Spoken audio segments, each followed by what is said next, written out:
टक्क त गरेको सुरु भयो कि भएन भयो भयो भयो भयो ठिक छ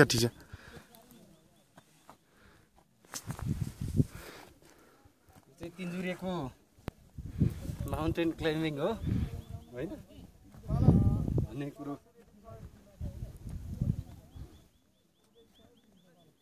अलि पर गर नि हानु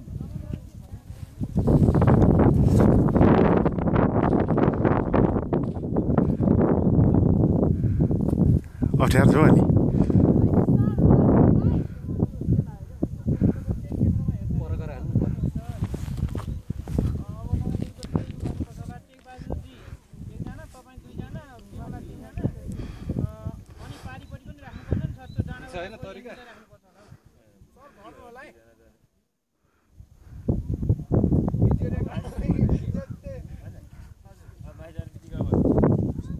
कता काटा हो